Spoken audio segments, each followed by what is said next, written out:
Кийинки сөз урматтуу депутаттар, бир аз тынч болсок. Гүлшат Асылбаева менен Айнуру Осмонова иштеп чыккан маалыматты манипуляциялоо жөнүндө мыйзам долбоору реалдуулукта интернет колдонуучулардан баштап сайттын кожоюндарынын, интернет провайдерлеринин укук милдеттери жазылган.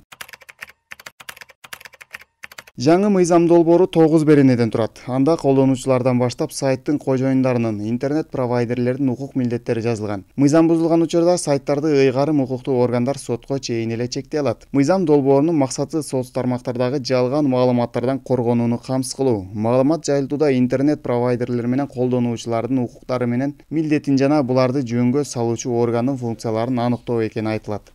Бирок бул жазылгандар ар бир кыргызстандык ой пикирин эркин билдирүүгө укугун чектеп жатат деген ойлор айтылууда. Айрым юристтер болсо шайлоону утурлай интернетте үгүттөө курч болорун билип туруп, ушундай ооздуктоонун амалын издөө катары сыпатташат. Мыйзам долбоорун демилегелеген адамдардын интернет жөнүндө түшүнүгү жогу байкалат да. Анткени бир дагы өлкө азыркы күндө интернетте өзүнүн мыйзамдары менен жөнгө сала албайт. Анткени интернеттин ушул өзгөчөлүгү ошода. Бул бүткүл дүйнөлүк уюл, бүткүл дүйнөлүк тармак.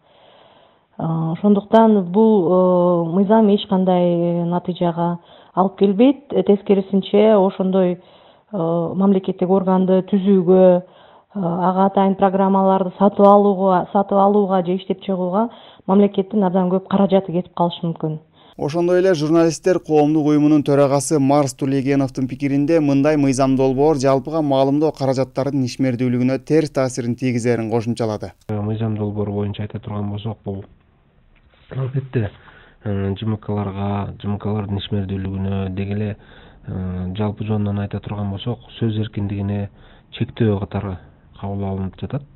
Мисалы ошол интернет провайдерлер, интернет үйүндөгү сайттардын ээлери деп атат да.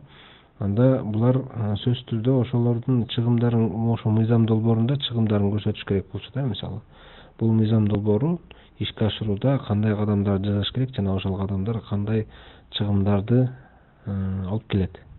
IT адистеринин айтымында мындай долбоорду биздин өлкөдө ишке ашыруу техникалык жактан да, каржы жагынан да мүмкүн эмес. Анткени ар бир интернет колдонуучунун өздүгүн аныктап, анын баарын жоопко тартуу ал өтө татаал процесс.